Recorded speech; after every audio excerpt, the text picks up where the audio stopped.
Hi, this is Catherine with Foods That Heal You, and in this video I'm going to talk about one of my favorite foods, and that's dark chocolate. And I'm going to go through, I have a few examples here, and I'm going to give you some tips on how to shop for dark chocolate so that it's going to be actually healthy for you, because dark chocolate has health benefits, but if you don't get the right thing, you're actually going to be counterproductive, and you're not going to be choosing something that has the health benefits. It's kind of like if you eat broccoli, that's got terrific health benefits, but if you pour a bunch of cheese on it, you just blew it. All right, so I'm going to help you shop for dark chocolate in this video. The first thing you want to look for is something higher than 70% dark chocolate. I personally even think that is too low, but anything below 70%, you're really not going to get any or very much dark chocolate benefits. So you definitely want the percent to be higher than 70%. The examples I have here are 85%. I have one here. This is Lindt dark chocolate, and then I have a endangered species. This is 88% dark chocolate.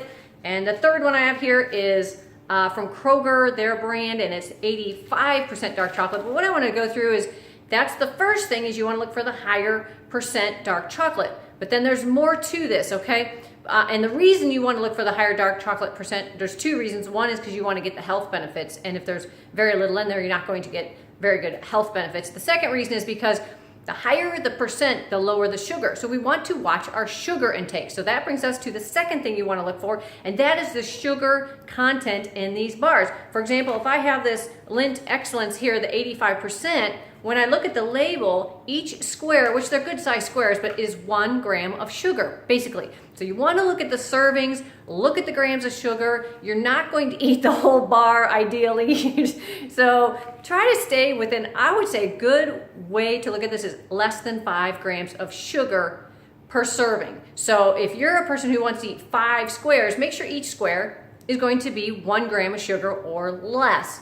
If you want to eat the whole bar, you might want to get 100% dark chocolate, because you're going to go over your 5 grams of sugar. But I usually say one sitting per day, 5 grams of sugar is a good goal. You really don't want, I mean, in a perfect world, we're not going to eat any sugar, but this would taste terrible with no sugar. So 5 grams a day. Okay. Then the third thing you want to look for are the oils that are added. You want cocoa butter. You don't want those other oils, the sunflower oil, safflower oil, palm oil, coconut oil. You don't want those. You want to avoid the other types of oils or hydrogenated oils. Look for cocoa butter. That's going to be the easiest thing to do, is just look for what you want in it rather than what you want to avoid. All right, so you want the higher percent dark chocolate, low sugar. You want cocoa butter to be the oil that's added, because it's not an oil, it's actually a natural, in its natural state. All right, I guess you call it emulsifier. It's going to make it creamy, basically.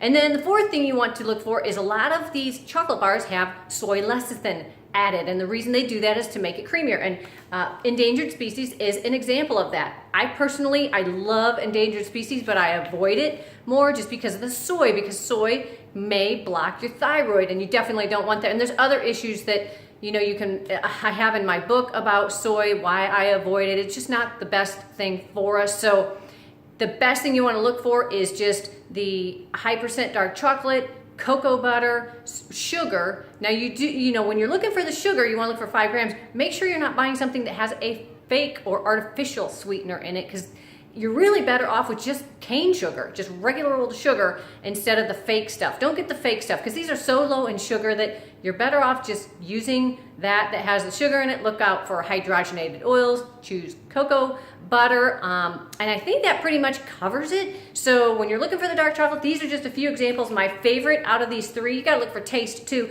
The Lindt. Now, it's not organic. That's another thing. It's going to be really hard to meet all these criteria. Organic's kind of lower on my list, believe it or not, in this particular case, because sometimes the organic's going to have added stuff that you don't want in it. So I would go with organic's great, but it's icing on the cake, because you're not going to sit here and eat a bar of this every single day, I hope. All right, I hope this video helps you choose the healthiest dark chocolate. Thanks for watching. I'll see you in the next video.